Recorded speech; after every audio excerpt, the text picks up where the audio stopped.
Você consegue imaginar uma cidade inteira vivendo normalmente, sem saber que aquelas seriam as últimas 24 horas da sua antiga vida? Prip acordou naquele sábado como em qualquer outro dia. O céu estava limpo, o ar frio típico da primavera soviética, crianças se preparando para a escola, trabalhadores vestindo seus uniformes, ônibus seguindo horários exatos. Nada indicava que o tempo estava acabando. Nada indicava que cada passo, cada respiração, cada conversa banal estava sendo registrada pela história como os últimos momentos antes de um dos maiores desastres já provocados pelo ser humano. O que torna tudo mais perturbador não é a explosão em si, mas o silêncio que a antecedeu. Um silêncio confortável. Um silêncio enganoso. Um silêncio mortal. Horas antes, dentro da usina nuclear de Chernobyl, engenheiros se preparavam para um teste de segurança que já havia sido adiado várias vezes. Um teste simples, pelo menos no papel. Verificar se, em caso de queda de energia, as turbinas ainda poderiam gerar eletricidade suficiente para manter os sistemas ativos por alguns minutos. O tipo de procedimento que ninguém imagina que pode matar milhares. Mas naquela noite, uma sequência de decisões erradas, falhas de comunicação e confiança excessiva na tecnologia criou o cenário perfeito para a catástrofe. E o mais assustador é que, mesmo quando algo começou a dar errado, ninguém percebeu a gravidade real do que estava acontecendo. Por volta da meia-noite, operadores reduziram a potência do reator mais do que o previsto. Tentaram corrigir. Inseriram barras de controle. Retiraram outras. Alarmes soaram. Foram silenciados. Não porque fossem falsos, mas porque soavam o tempo todo. Quando o ser humano se acostuma ao perigo, ele deixa de ouvir o alerta. E naquele momento, o reator número 4 já estava instável, respirando de forma errada, como um organismo prestes a colapsar. Ainda assim, o teste continuou. Continuou porque parar significaria admitir que algo estava fora de controle. À 1h23 da madrugada, o impossível aconteceu. Em segundos, uma reação em cadeia levou a potência do reator a níveis absurdos. Uma explosão arrancou a tampa de concreto de mais de 1.000 toneladas como se fosse papel. Outra explosão lançou fragmentos incandescentes no ar da Ucrânia. O núcleo do reator ficou exposto. Pela primeira vez na história, um reator nuclear estava completamente aberto ao ambiente. Não havia cheiro. Não havia cor. Não havia som diferente do que parecia um incêndio comum. Mas a radiação já estava ali, atravessando tudo. Pele. Pulmões. Ossos. Tempo. Dentro da usina, operadores olharam diretamente para o núcleo exposto sem saber o que estavam vendo. Alguns descreveram um brilho azul intenso, quase bonito. Um deles disse que parecia algo divino. Aquela visão durou segundos. Foi o suficiente para uma dose letal. Eles continuaram trabalhando, tentando bombear água, tentando salvar algo que já não existia mais. Muitos morreriam dias depois, com queimaduras internas que nenhum médico conseguia explicar direito. Naquele momento, porém, eles ainda acreditavam que estavam lidando apenas com um incêndio industrial. Enquanto isso, Pripyat dormia. A maioria das pessoas não ouviu a explosão. Algumas ouviram um estrondo distante e voltaram a dormir. Outras acordaram com uma luz incomum no céu, um brilho alaranjado misturado com tons azulados que iluminava a noite como uma aurora artificial. Crianças acordaram curiosas. Adultos foram até as janelas. Alguns saíram para as varandas. Respiraram fundo.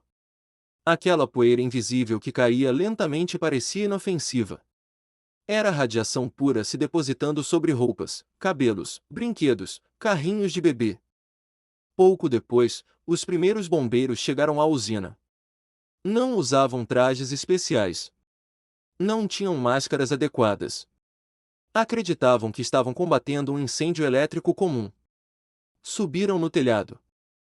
Pisaram em fragmentos de grafite altamente radioativo sem saber o que eram. Alguns seguraram pedaços com as próprias mãos. Em minutos, começaram a sentir um gosto metálico na boca. Dor de cabeça intensa. Náusea. Ainda assim, continuaram. Porque era o trabalho deles. Porque alguém precisava apagar o fogo. Eles não sabiam que aquele esforço estava custando suas vidas em câmera lenta. O amanhecer chegou. Um amanhecer bonito. O sol iluminou Pripyat como sempre. Pessoas caminharam pelas ruas. Casais passearam com carrinhos de bebê. Pescadores foram até o rio. Crianças brincaram em parques recém-inaugurados. A famosa roda gigante estava pronta para ser inaugurada naquele fim de semana. Balões coloridos ainda estavam guardados. A cidade parecia viva. Mas os níveis de radiação já eram milhares de vezes acima do aceitável. Dentro da usina, medidores quebravam porque não conseguiam registrar números tão altos. Alguns oficiais acreditaram que os aparelhos estavam defeituosos. Preferiram acreditar nisso a aceitar a verdade. Ao longo da manhã, rumores começaram a circular. Trabalhadores da usina comentavam que algo sério havia acontecido. Moradores percebiam um gosto estranho no ar. Alguns sentiam coceira nos olhos, ardência na garganta. Nada que causasse pânico imediato. Autoridades locais hesitaram. Evacuar uma cidade inteira não era uma decisão simples. Admitir um acidente nuclear significava consequências políticas enormes.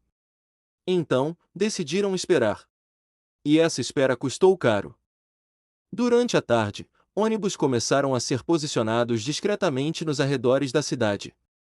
Oficiais diziam que era apenas um exercício. Helicópteros sobrevoavam a usina, despejando areia, chumbo e boro sobre o reator em chamas. Pilotos voavam repetidamente sobre a radiação intensa, recebendo doses altíssimas em cada passagem. Alguns desmaiaram. Outros continuaram, mesmo sabendo que talvez não sobrevivessem. Cada voo era uma tentativa desesperada de conter algo que já havia escapado ao controle humano. Enquanto isso, famílias almoçavam juntas. Pessoas tiravam fotos. Algumas registraram o brilho azul à noite sem saber que estavam fotografando a própria morte invisível. A normalidade era o disfarce perfeito do desastre. E talvez isso seja o mais aterrador: o fim não chegou com sirenes e gritos, mas com rotina, com silêncio, com uma falsa sensação de segurança. No fim do dia, finalmente veio a ordem.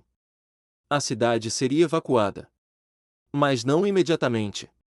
Anunciaram que seria temporário. Disseram que as pessoas poderiam voltar em alguns dias. Pediram que levassem apenas documentos e itens essenciais. Muitos deixaram animais de estimação. Deixaram fotos, roupas, cartas, brinquedos. Trancaram portas acreditando que voltariam. Aquela foi a última vez que a maioria pisaria em suas próprias casas. Na tarde seguinte, ônibus entraram em Pripyat em longas filas. Pessoas embarcaram confusas, algumas ainda sem entender a gravidade da situação. Crianças choravam. Idosos olhavam para trás em silêncio. Ninguém imaginava que aquele adeus era definitivo.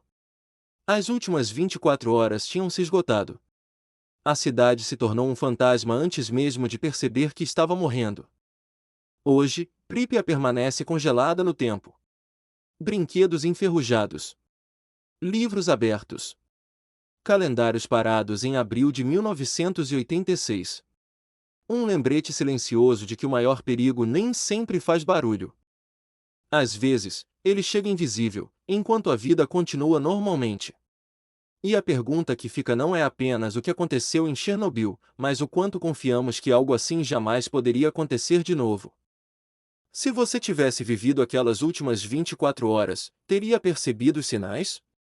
Ou também teria seguido a rotina, acreditando que estava tudo bem? Comenta aqui embaixo o que mais te assustou nessa história. Deixa o like se esse tipo de conteúdo te faz refletir. E se inscreve no canal, porque alguns mistérios não terminam com a explosão, eles começam depois que o silêncio se instala.